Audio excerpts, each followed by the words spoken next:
Hello. Hi, how are you? Hi, Janet. Hello, Wait. everyone. Good, Oh, we've good. just got a picture of Sue. Oh no, we're seeing you in person, really. Yeah. Good, good. What have you got? Hello, Oh, Ada. That's like Nice. yeah. Nice one. Need a haircut. hello. Don't Don't we we all, all? Sue? Don't Exactly. we all? Yeah. I'm Lockdown just special. next Friday. Oh, Glennis. Oh, Glennis is coming in. Oh, yeah, good. Heidi, we can't see you. No, it's because my son's. I'm just in. My son's just popped out, if that makes sense, and I want to have a quick word with him. Oh, So, okay. All right. so I don't want to be rude, but I want to make a cup of tea as well. But at least I can Here's hear. Grace. I can There's hear. Grace. Good. Hello. Hello. Hi. Hello. Grace, hi there. Hello. I think Am I? Okay. Sorry? What did you say, Jane? I think you've met Grace in person, Gidon. Yep. We have. Yep. Nice to meet you again. And very nice to meet 2000 everybody else. 2015. Yeah. Sorry, I'm Okay, going to so eat soup obviously because I I've just remember picked how up. I was yesterday.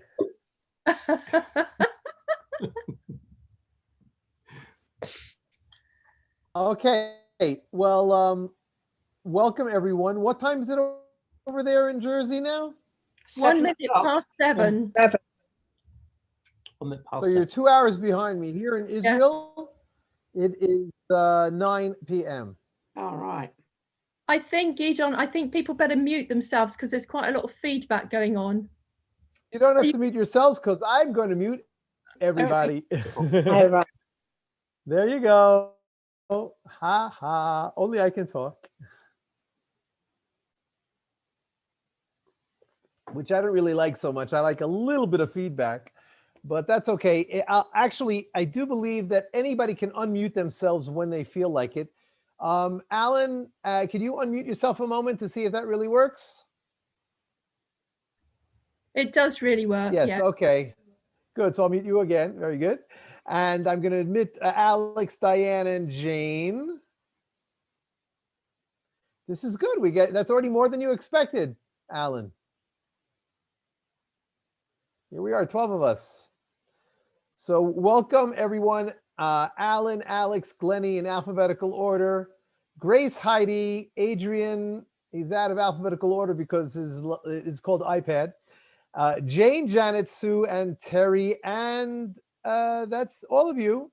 So with your permission, I would love to just be a fly on the wall when all of you friends are getting together here, as it was before we started the program.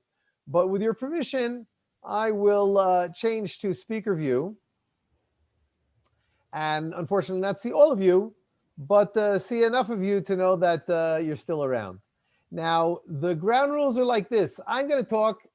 I don't really usually like muting people because I like to hear, but when there's a lot of people, it's hard. But if anybody has anything to say, unmute yourself and be bold and because that's the way it is when I usually speak. People talk, I can hear somebody, even if they're just grumbling a little bit, I'll call on them, but I can't hear you. So you gotta call on yourselves. And like I said, 11 of you have come, and I hope that others will show up, and in which case I will invite them in. But what my good friends Alan and Jane have done is invited me to speak to you, and I'm very grateful to them and grateful to all of you who've shown up. What we're going to do tonight is I'm going to tell my story a little bit. As you saw in the invitation, well, let me look at the invitation. What did I call myself? Well, I'll tell you who I am. I'm a former American Orthodox Jew who's been living in the land of Israel for the past 40 plus years. And for the past 20 years or so, I've been living in Judea and Samaria. First in the city of Ma'ale Adumim, which is just outside of Jerusalem. And then for the past 8 years or so, I've been living in Ma'alei Hever, which is a small community, a little townlet, a hamlet, if you will, of about 500 residents just outside the holy city of Hebron. And that's who I am on a very demographic level. But I will begin by telling my story. Hopefully that won't take more than 10 or 15 minutes. And if you have any questions at any given time, then please interject again.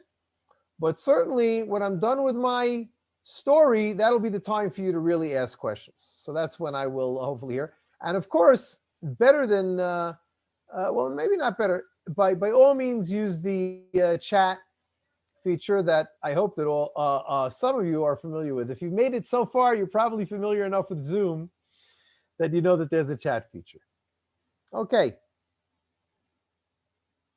So with your permission, I will begin. I, like I said, moved to Israel about 40 years ago, but it all started when I was a resident of New York. I'm sure that you've all heard of New Jersey. So New York is just next to New Jersey. I was born in a traditional Jewish family, but not an observant one. We were part of an Orthodox, very observant Jewish community. But that's the way it was back then. I grew up in the 60s and the early 70s. It was well documented and well known that you didn't really have to be observant to be a member of an observant community. It was a very social thing if you wanted to. You joined, and nobody really said, oh my gosh, that person isn't observant in his home. That's the way it goes. My mother was a teacher at the time, and so she ended up teaching in a local Orthodox Jewish day school. And so that's where I went to school. But again, we stayed not observant, like I would say an absolute majority of the other students in that school. And frankly, many of the teachers as well. But in 5th grade, probably because of financial reasons, probably because my mother stopped teaching at that school where she would get a scholarship for her children who went to that school. They took me and my little sister out of that school, and instead we went to a local public school. And that is when I thought I didn't know what I had until it was gone. And I decided in that year of not being in a Jewish school, mind you, it was in New York, so that many of the students in that public school were Jewish. But even still, I wanted to be, I felt that I wanted to be more in an Orthodox, to pursue my Jewish identity, to learn to be more Jewish and to be more observant. So I went back to that school in 6th grade. And soon thereafter, I discovered the Jewish Zionist Orthodox youth movement called Bnei Akiva. Which is like, a boys club, girls club, stuff like that. And basically, I realized that I loved what I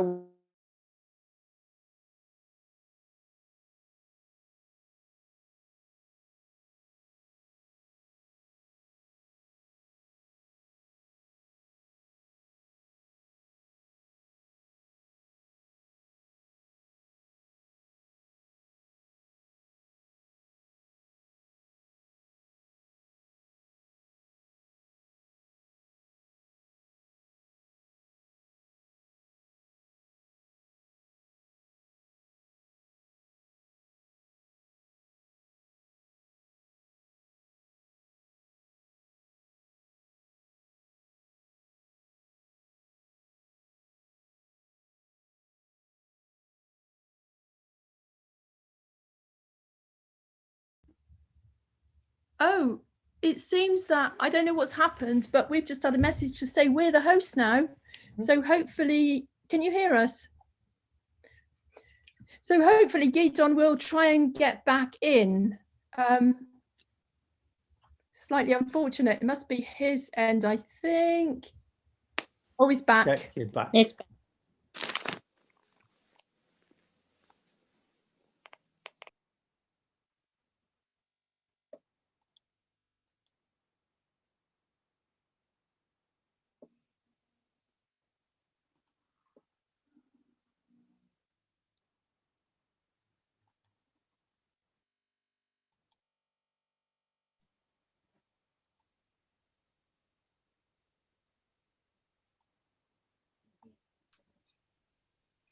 I'm sorry. Thank you for telling me I'm on mute. And now I'm not on mute. It looks like that ain't going anywhere. So let me just turn this off so I'll only look at you and hope it is continuing to being recorded. Thank you very much. Where was I? I was talking about, I think I'll try it this way. So it'll be better for the recording. Yes, so there I was, a sixth grader, starting to learn about all of these aspects of my Jewish life. And I simply devoured it like candy. So much so that by the time I got to ninth grade, I was already in a yeshiva high school, a Jewish high school, which wasn't so good. And my parents and I decided that we should sit down and think where I should go for the next year. And my parents surprised me when they said, would you like to go to Israel? Now, I've never been to Israel, but I jumped at the chance. And that was about 43 years ago. I came to high school here. Luckily, that was a traditional year where we have a teacher strike for the first few months of every school year. And so I was able to learn the land a little bit and learn the language a little bit. And I just, and I mostly learned all of my friends. And of course, I joined the B'nai Akiva Youth Movement branch in Israel, in Jerusalem. And I was just really fitting in with my Israeli friends. And when I finished high school, I went to the army. I actually went to a yeshiva called the Yeshivat Hesder, where we learned part-time in yeshiva and part-time in the army. And here I come to my story. Because one day I was on a furlough, probably from the army, and I was walking through the streets of Jerusalem, and I saw a sign on an apartment, not a regular welcome to our home. I crossed the street in order to read that sign because that was my hobby, to read, you know, that you can get a degree in Jewish history just by reading the street signs in Jerusalem. But this, of course, was not a street sign. It was the sign of an office that had its offices in an apartment. And it said ICEJ. ICEJ stands for the International Christian Embassy Jerusalem. And I was a bit confounded because it said, wait a second, Christian Jerusalem Embassy? Embassy means friendship. So there are Christians who are friends with Jerusalem, who are friends with Israel, who are friends with the Jewish people. It did not compute to me because we Jews were recognized that the history of Jews and Christians was not one of embassy, was not one of friendship. I won't go into it too much now, but the words such as crusades, Holocaust, these are the words that connected to us with Christians. And should somebody here say, Christians, I'm a Christian, we didn't do the Holocaust, God forbid. Of course you didn't. But and you might even say the people who did the Holocaust, they couldn't have possibly been Christians, because how could any Christian do such a thing? Okay. But us Jews, especially in the United States, there were three kinds of people in the world: Jews, Christians, and Muslims. And it wasn't Muslims doing the Holocaust. And the fact is that there were plenty of people who were coming out of forget about the Holocaust. How about the Crusades? The Crusades were certainly done by Christians who crusaded their way to the Holy Land in order to take it out of the hands of the infidels. And on the way, they passed through every town in Europe and said, kill the infidels. And that, of course, were the Jews. And what about pogroms in later times of history? I don't usually like to spend too much time talking about this. If somebody is shocked by this stuff, well, I'm sorry, but glad that I shocked you. And if somebody, of course, is putting their eyes down and saying, yes, this is Christian history, Okay. But here was a change of Christian history. Here were Christians who wanted to extend a hand of friendship to Jews. This was something that I was unfamiliar with. So I went inside. The receptionist asked, "Can I help you?" I said, no, just looking. I saw a bunch of free brochures, so I took them. And I realized that these are Christians that want to be my friends, so I want to be their friends. Little by little, I reached out to that organization, other organizations that had offices in Jerusalem, like Bridges for Peace, Christian Friends of Israel, Christians for Israel. And little by little, I started to meet the leaders and members of these organizations. And then the internet started, so I started reaching out for more. Bottom line is, some 15 years ago, I decided that's it. I want to spend my life reaching out to these lovely, lovely people who are bucking Christian history and are saying, we want to bring the relationship back to God's people, to Christians, and specifically to me, to each person would say, this is something that God has put on my heart to do. So like I said, about 15 years ago, I started doing other things. It took a little while. About 7 years ago, I came up with this idea after having spoken to groups in Jerusalem, like Christine Darg's group that some of you have been on. Bridges for Peace invited me a few times, mostly Christine. And people would love hearing my story and hearing me talking, and they would ask me questions about my lifestyle, about Judaism, about Torah, about Israel, that which I was just too happy to share answers for. So I said, listen, the internet is starting.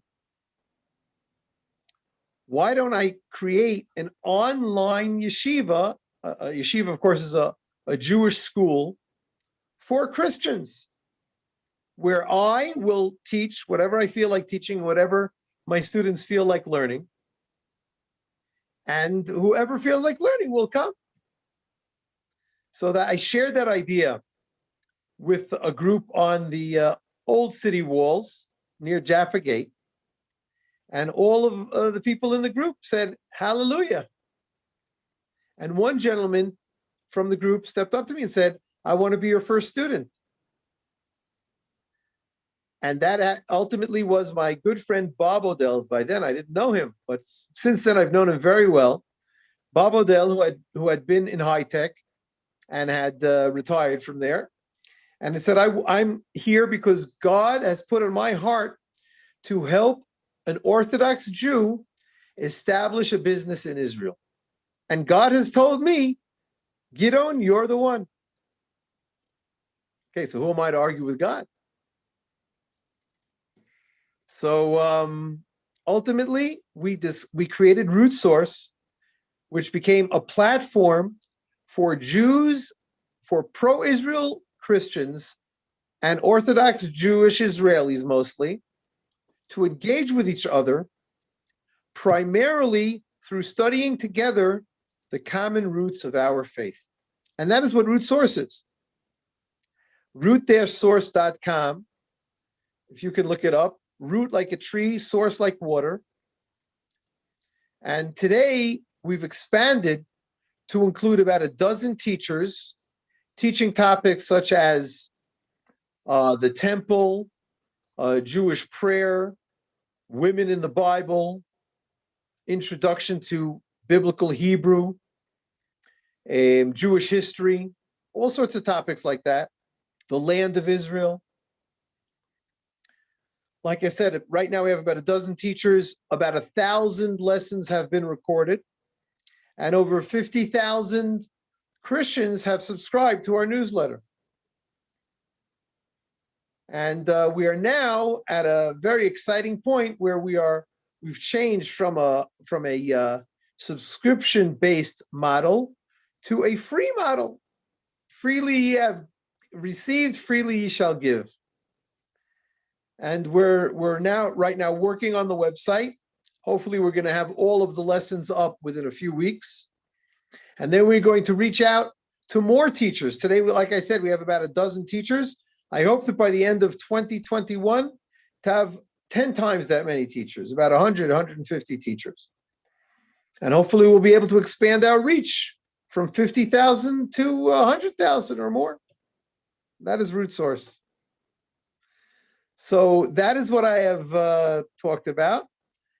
I'm asking you all now to raise your hand, or this is going to be a little bit harder than usual because usually I'm on the computer, but as we saw, my computer broke today. But if you could, who do I see here? This is Ann G. Would you unmute yourself, Ann, so I can hear you? Because you're the only person I see now. Yeah, I can. Can you hear me? Yes, I can hear you for some reason. It's because I'm not, oh my gosh, I'm not even plugged in the right place. I'm plugged in. Did you all hear me?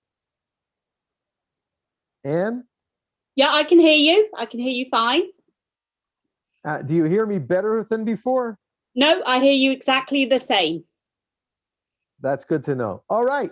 So, Ann, you're the only person I see just now, but I'm going to start being able to see more people. And I wonder what time it is. Let's see if I go like this. Nah, I can't. Let's see if I go like this for a second. Or like this for a second. It is 2021. So I've been talking for 20 minutes. Now I hope I can be able to get back to the Zoom meeting. Here it is, I hope. No. Oh my gosh, I'm in trouble. 1 second. Back to meeting. There you go. There I am. So because this is my only clock, I don't know how much. Hold on 1 second. I'm going to try to find my clock here. I don't need this plugged in because we're got plenty over here. Also, I don't have my beautiful background here because I'm on the phone, but that's the way it goes. So that's it. I've introduced myself greatly. And I do hope that somebody else will be bold enough to ask questions. And I hope that you all will be bold enough to take this opportunity to ask a Jew from Israel, ask me anything, any question that you've got. So just unmute yourself and ask away. I'll go first. How many years off do you think we are from a third temple being built? Okay, I will ask everybody to say your name because I don't even know who's asking. So That's that way me, I'll be able to Anna. know and maybe find you. Waving Sorry? my hand. What's your name? Anna. Okay, because I don't have everybody on the screen at the same time. So there's Anna G, right? Yep. Okay, now I see you. And I will ask you to ask your question again. How many years off do you think we are from a third temple being built? Oh my goodness, what a question. The Jewish tradition is not to try to guess the future. Okay. We believe what will be, but we don't know when it will be. And I think that there are some passages in the New Testament that sort of say the same thing. So Jewish, if I can try to not be too long-winded in a very beloved thought that I have, is that the Jews went out to exile about 2,000 years ago. But as you know, they went out to exile about 400 years before that as well. From the first temple, we were exiled. And then we came back to Israel about 70 years later.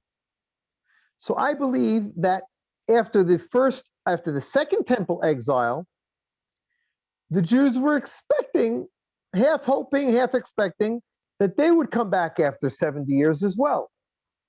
And as a matter of fact, you might have heard of the Bar Kokhba revolt Yep.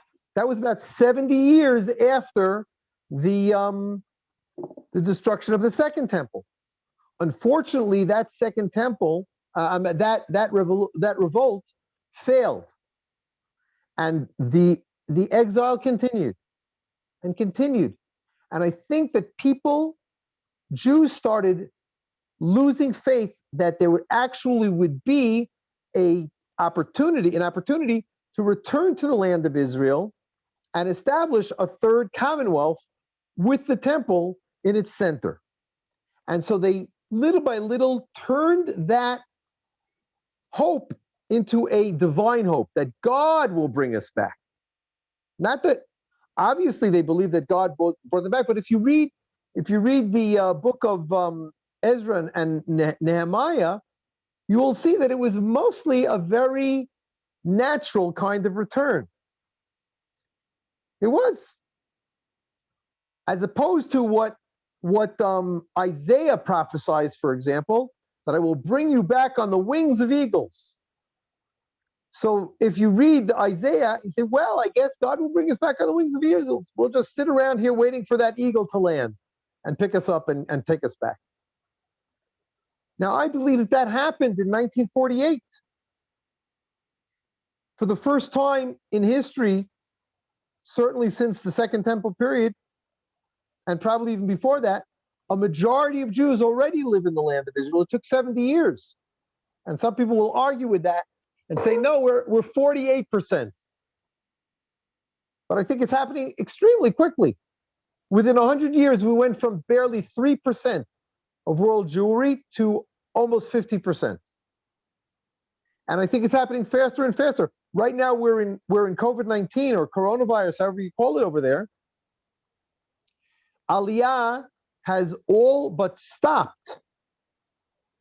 But as soon as we figure out this coronavirus thing, there's going to be, I think, a tremendous wave of Aliyah, of Jews moving to the land of Israel. And I think that one of the prerequisites of a temple being built is a majority of Jews living in the land of Israel. Well, that's not even true. We had a very tiny minority of Jews in the Second Temple before it was rebuilt.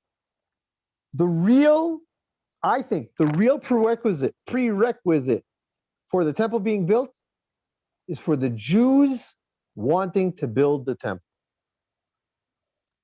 And I'm involved actually with a few organizations, small organizations but growing, to educate the Jewish people about the importance of the temple and the hope for its building. And so that is when it's going to happen. When the Jews want it, it will happen. Will that happen miraculously, I think, in one year or one day? Will it happen? Will it take another generation or two? I don't know, but I can tell you it's moving forward at a pace that was unthinkable 52 years ago. And really, it hasn't even, and it's grown tremendously in the past 5 years even. And it's growing all the time. There are dozens and dozens of activists that are focusing their entire life on the building of the temple. And you know, when you focus on something, it grows. So I hope I answered your question. If I didn't, then please say so. And if I did, then maybe somebody else has another question. Thank you very much. Thank you. Remember, unmute yourself, say your name, let me find you, I'll say hi, and then we'll take your question.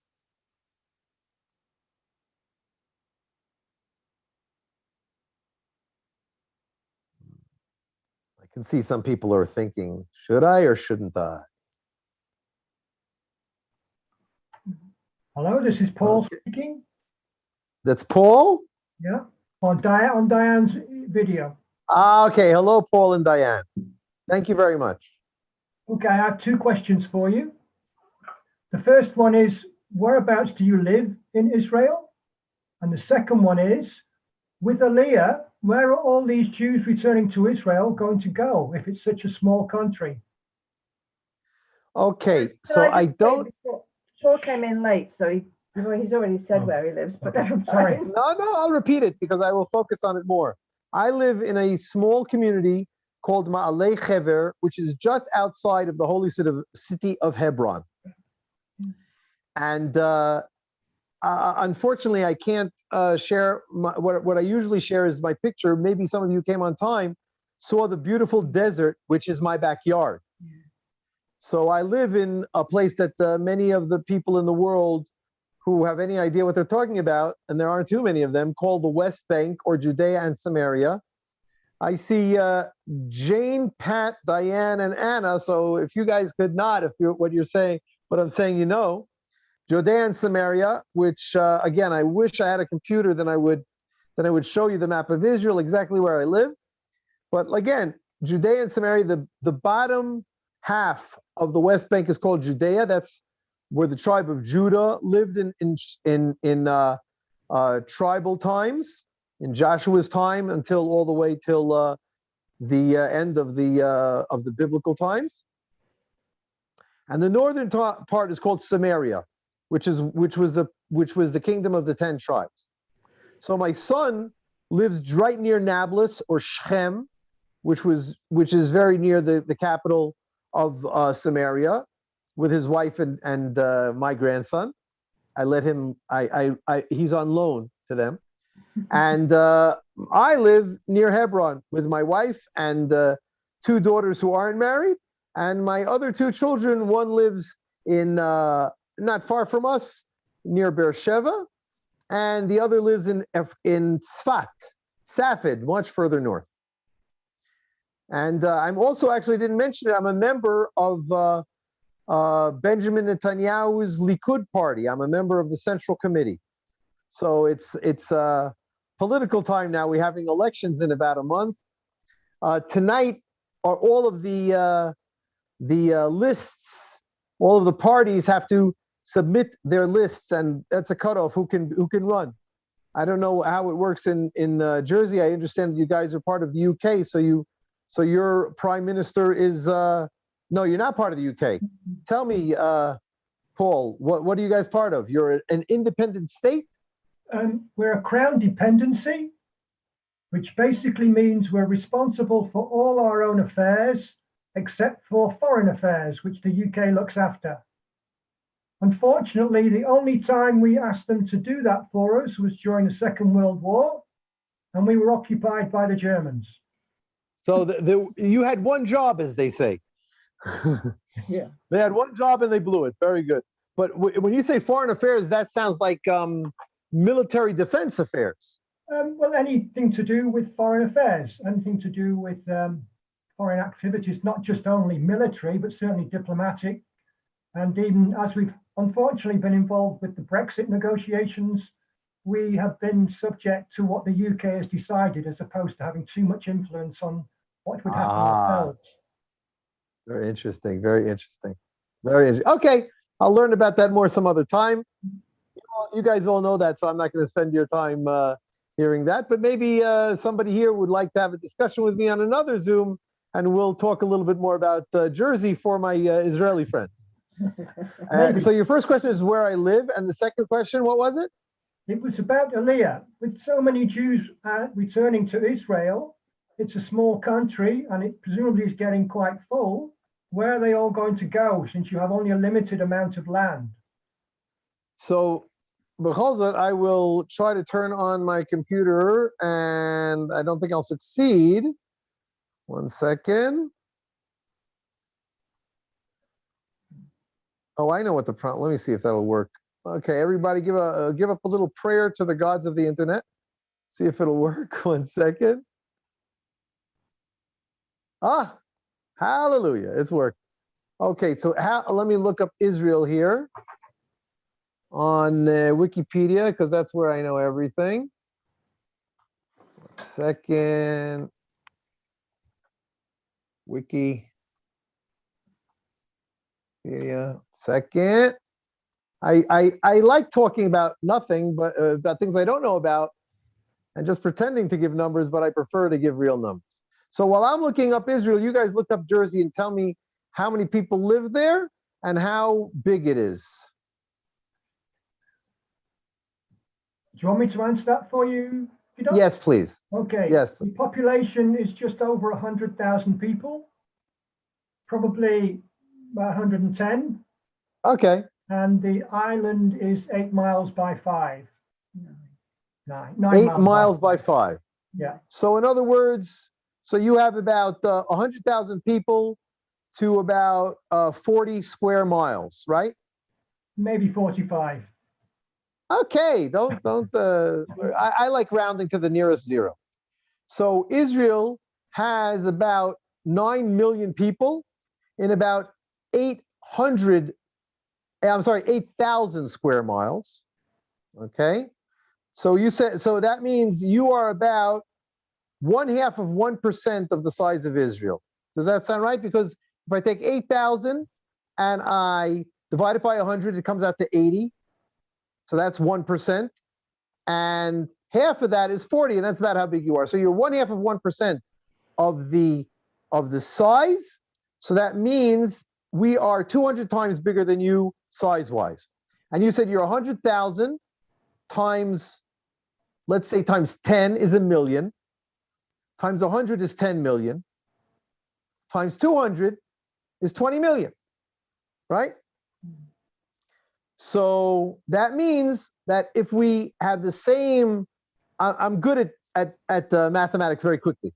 So that means if we have the same population density, now would you say that Jersey is very dense population-wise? Do you guys feel like there's no more room for another person? We're pretty full. We're trying to Okay. control the population because obviously, because we're a very small landmass, we don't want to start going like Hong Kong. Okay, you don't want to go like Hong Kong, but I don't know what the landmass is in Hong Kong. We're not going to bring them in. Bottom line is, if we would be the same, if we would have the same population density as you, then we would need about 20 million people. So we're about halfway there. Okay. But the issue is So there's your answer, first of all. a lot of your land is desert or difficult land to build on, I would think. No? No, Israelis, when Israel needed a place to live, because the Jews were running away from all the anti-Semitism all over the world, the first Zionists said, okay, we have to figure out how we can get a state. So then we were just like you. We weren't a crown dependency, we were a colony. And there were fights in this land, which was then known as Palestine, between the Jews who had moved here and the Arabs who had moved here. Because before 1850, there were barely 50,000 people living in this whole landmass. By the time 1948 or 1947 rolled around, there were probably about, I don't know, about a million, whatever, something closer to that. There were about 600,000 Jews and maybe 200,000 Arabs, 300,000, I don't remember offhand. But the way that it worked out, the Jews ordinary were more concentrated in some areas and Arabs in those other areas. So the first idea was to partition this land, and the person who would be the president of this, the first president of the state of Israel, said, listen, if all we get is a state that is the size of a postage stamp, we'll take it. Because we have nothing now. And this was right after the Holocaust. You know what happened at the beginning of the Holocaust? There was a boat of exiled people, of immigrants. I forget the other word that I'm actually thinking of here. They were looking for a place to live. They went from port to port. Please let us in. It was a few hundred people. Not a single country would let them in. And then there was another conference. I forget which conference it was called. Or the Biltmore Conference. I don't remember where it was. But many countries sent representatives. What are we going to do with the Jews who are being slaughtered in the Holocaust in Europe? 3 days, I don't know how long they talked. Not a single country said, we'll take some Jews. Not a single country during the Holocaust was willing to take a single Jew. And Britain, during the Holocaust, closed the gates of Palestine. No Jews allowed. So the Jews recognized the penny dropped like a ton of bricks. We need to have our own independent country. And so we'll take what we can get.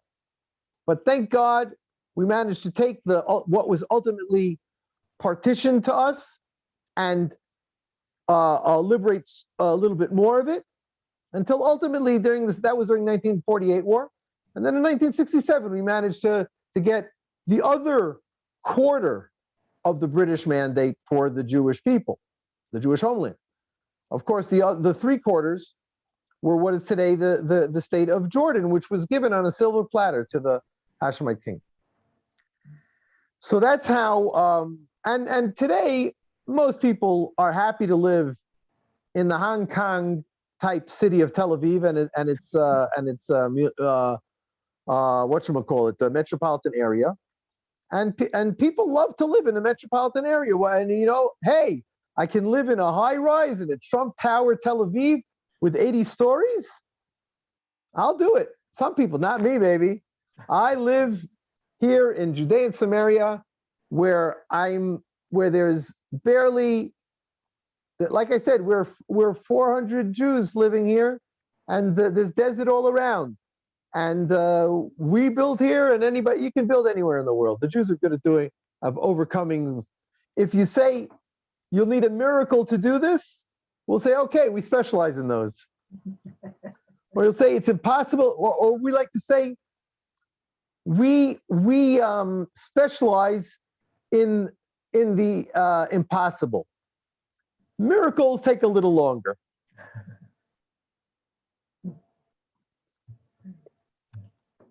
Thank you. Who's next?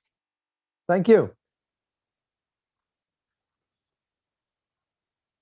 Anybody else? Hello, Adrian. Hello. Yeah, I'm Adrian. Good to meet you. My question would be, during the Feast of Tabernacles, when the nations come to Israel and march through the streets, how do the rabbis interpret that? Okay, so the problem is, with your question, is that you said the word the rabbis. Plural. The rabbis. Well, okay. My problem wasn't with the S at the end instead of without an S. My problem was with the word before, the rabbis.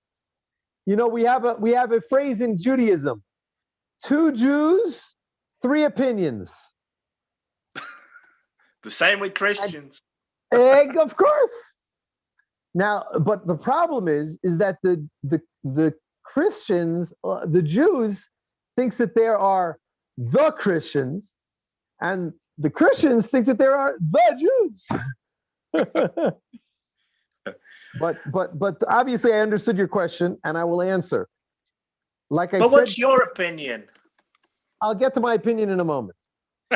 Like I said before, Jews have a harsh history with Christians. Christians is not like Walt Disney World. Walt Disney World is, I hear the word Walt Disney, I think smiles and laughing. That's not what comes to Jews' minds when they hear the word Christians. And it's 2,000 years of thinking that way. So that is why when Christians who love Israel come, thousands, and say, we love Israel, we love you, we love the Jews, it's shocking at first. And then when you bring together all sorts of first of all, I barely mentioned the thing on Jews' minds. I mentioned the violence of the pogroms and stuff like that. But there's another kind of defense that Jews feel when they think of Christians. I'm not only worried that you, Adrian, don't take this personally. I'm not only worried that the Christians are going to come to me with a machete or with a gun or with gas chambers. I'm worried, pardon me, it's what God is putting into these words is what God is putting into my ear now. I'm worried that you're going to come to me brandishing a New Testament and saying, come and see what you need to know. You need to accept Jesus. You need to be a believer in Jesus. Well, as far as we're concerned, the word believer in Jesus means Christian. And you're basically saying, stop being Jewish. So that fear of proselytization, of missionizing, is a very true one in Jewish history. So that is really what I don't think that any rabbi or any Israeli is worried that one of those 6,000 people walking down the street in the tabernacle parade is going to pull out an atomic bomb and destroy the state of Israel, or even pull out a gun. No, you can see how much these people love you, but they're still afraid you love me because you want to convert. Amen. That is. Well, I don't know if that amen that you just said is yes, I want to convert you, or yes, I understand that that's what you're afraid of. What do you say, Adrian? What did you mean? Well, I say it's both. That if you really love people, you do want to truly love them with the best of everything you have.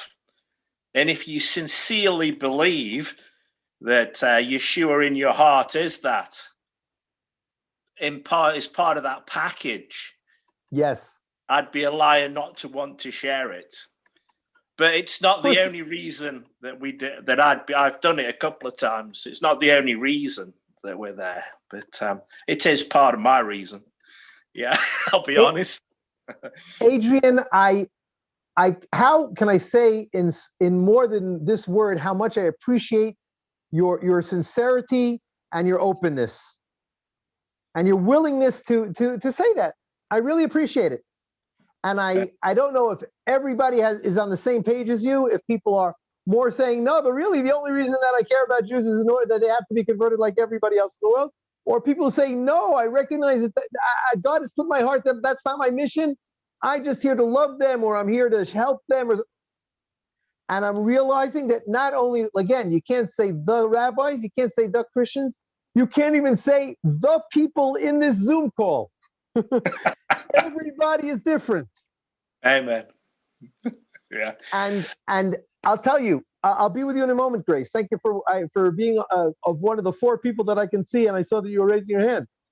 I think that we all have to get together and just be friends and let God take care of what will happen. Now, I've been in this business, like I said, for about 10, 15 years. And I felt comfortable enough and confident enough in my Jewish identity, in my Israeli confidence, that I'm not afraid being the only Jew who lives in New York. No, there's no such thing as the only Jew who lives in New York, but the only Jew who lives in Wisconsin or in Jersey or who knows where.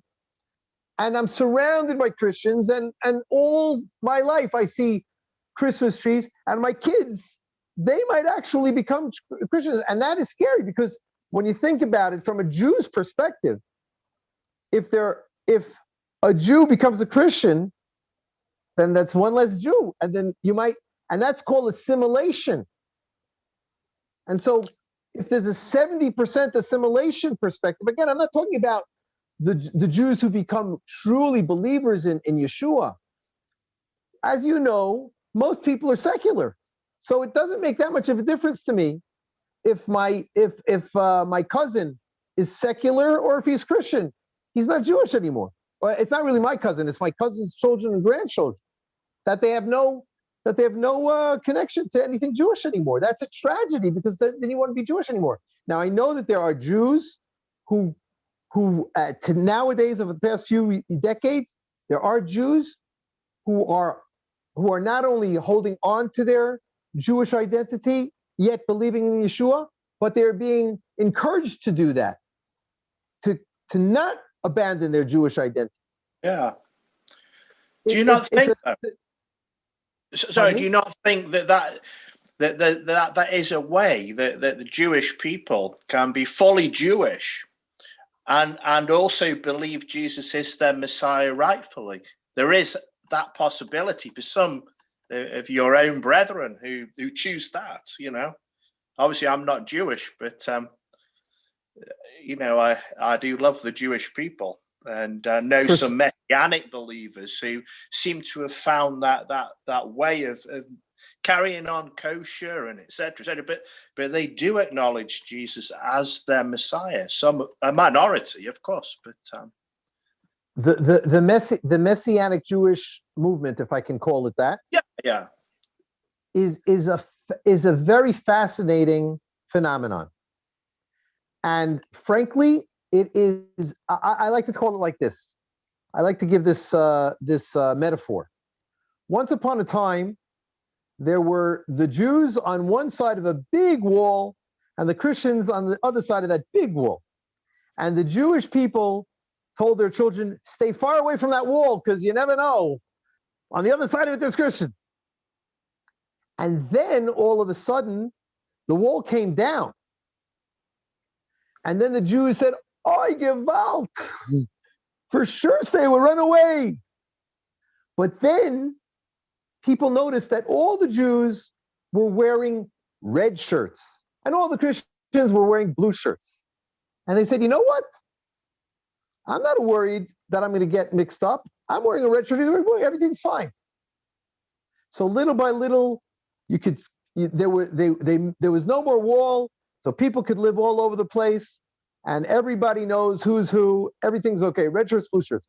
All of a sudden, there's people wearing purple shirts. Who are you guys? Well, we're a little bit of both. In fact, we're all of both. So the people wearing the red shirts, oh my gosh, you're saying that I might actually lose my red shirt and wear a purple shirt? I don't know. That doesn't sound, we're not supposed to have purple shirts. We're certainly not supposed to have blue shirts. We're supposed to have red shirts. So that's what, if I think you understand the metaphor, that is where Jews feel. They say, no, we have to keep on wearing our red shirts. Now, what does God have in mind? I think that was your question. What do you think, Gidon? I have a very clear answer to what I think. My answer is, I don't know. As I think I told the first person, I think it was Anna, when will the temple come? My answer is, I don't know. How will the ultimate age finally look?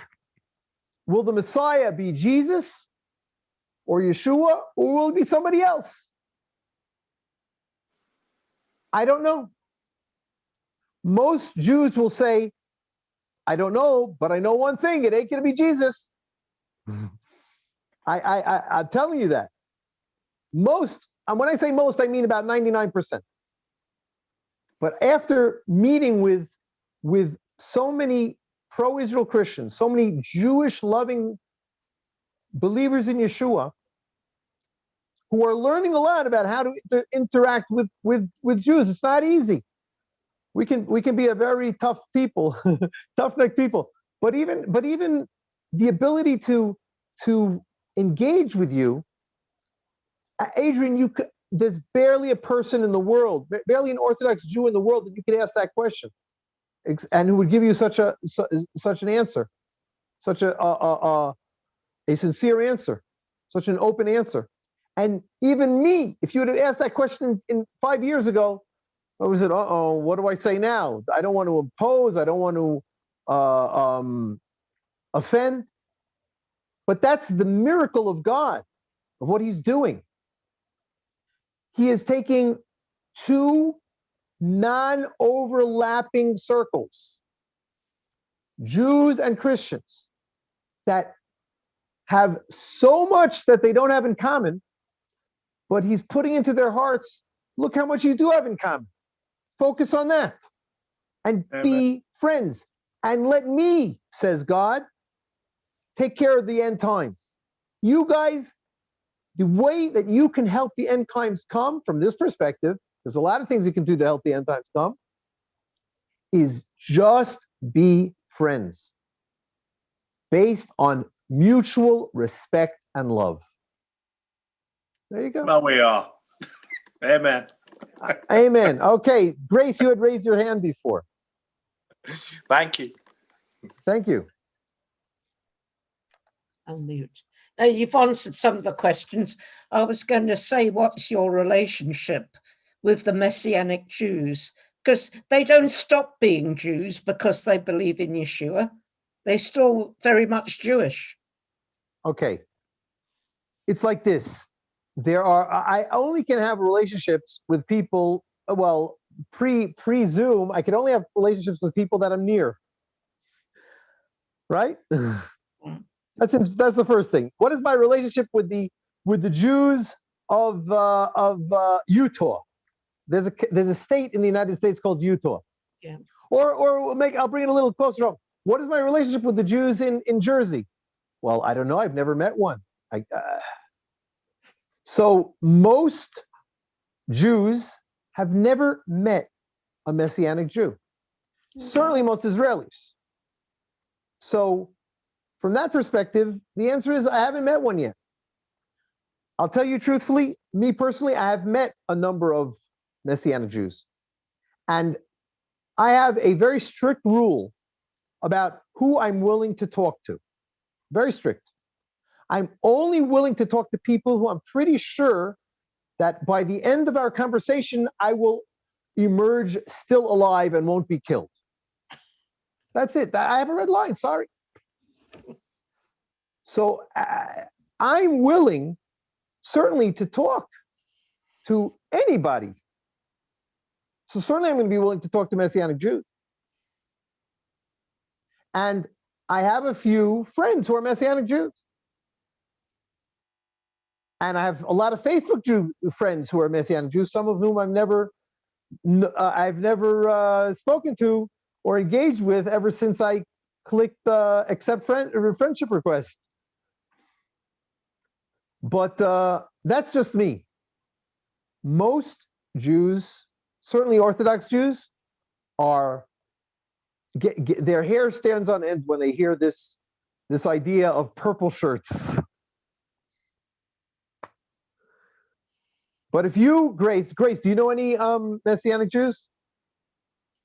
Well, that's a good question, isn't it? Not in Jersey, no. Not in Jersey? Okay. So the answer to my question is I'm ahead of the curve compared to you even. Compared to the person who is wishing, I wish you would have some relationship with them. Well, I already have one. You should also reach out to some and say, hey, an Orthodox Jew challenged me to reach out to you. Perhaps I should interrupt here. Paul's a Who's Messianic interrupting? Jew. Pardon me? My husband Paul is a Messianic Jew. So you do know somebody, Grace. Who's talking here? Diane. Paul is a Messianic Jew. So Paul, our time is running short. So I will request from you, Paul and Diane, to reach out to me by email. And we'll maybe have a get together. And there you go, Grace. There, I just put my money where my mouth is. I just picked up the challenge. If you guys are willing, I'm not forcing you. But I'd love to be in touch with you, as well as anybody else on this call. I will first, before I ask if there's anybody who has the last question, I will ask you all to take to look at my website and to subscribe to my free newsletter over there, and to reach out to me. If you subscribe, you will get an email. That's the way subscribing to email lists work. At that first email, you'll be able to respond to it and it'll get to my inbox. Or you can just email me at gidon@root-source.com. So I'm going to try to put that in the chat here. One second. I'm going to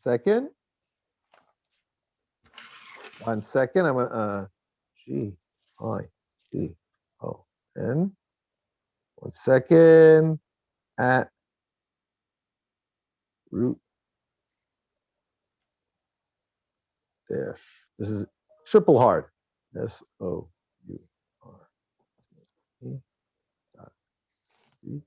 COM. That is my email address. And second, and that you can write down or copy or do whatever you want with it. And of course, what happens after that squiggly, that and, that at, is my website, rootairsource.com. So go to both. So again, before I ask if anybody has one last question, I will say, please, it's been a pleasure talking to you. I really wish that all of you, or at least some of you, would reach out to me and I would be able to establish a friendship with you like I have with the Fergusons. That's it. No, I've got no preconceived notions or requirements. Just be friends. Okay, so if there's anybody who has the last question tonight, I'll be happy to try to answer it.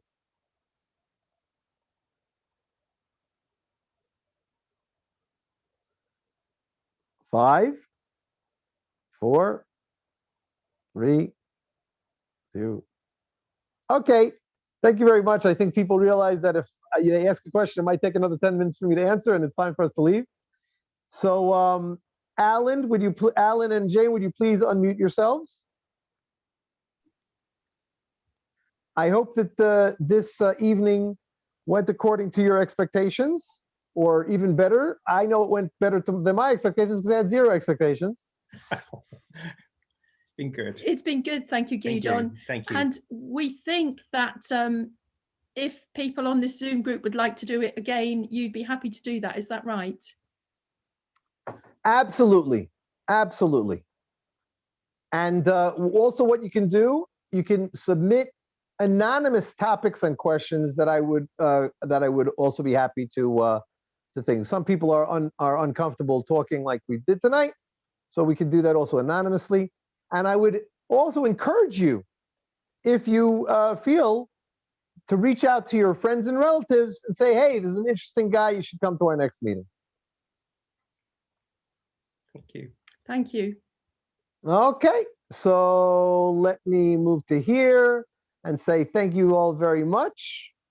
Okay, let's pray that I can turn off that this program was in fact recorded. And I will send the link. It is a public link. I will send it to Alan for him to distribute to all of you. Is that okay? Good. Yeah. Thank you. Okay. Thank you so much, Gidon. Thank you. Thank you very much. Thank Let me you. see if I can figure out how to turn this off. No, that's not it. So I guess I'll just say good night, everyone. And you can unmute yourselves and say good night before you leave. Good night, Gidon. Good night. Good Bye, night. everybody. Thank Bye. you. Everybody. Bye. It's nice to see you all. Thank you very much. And Suzanne, it's nice to see what you look like. Hi. Bye-bye. We Bye. spend a lot Wait a of time second, on the wait a phone. second, wait a second. I have an idea. I will let Alan be the co-host. I'll leave and you guys can continue talking to each other as you wish. How's that? Okay, that's fine. 1 second. Alan Ferguson is now going to be the co-host. Yes. And that means that I can leave now. 1 second. And y'all can continue having a joyful time. Bye-bye. Bye. Bye.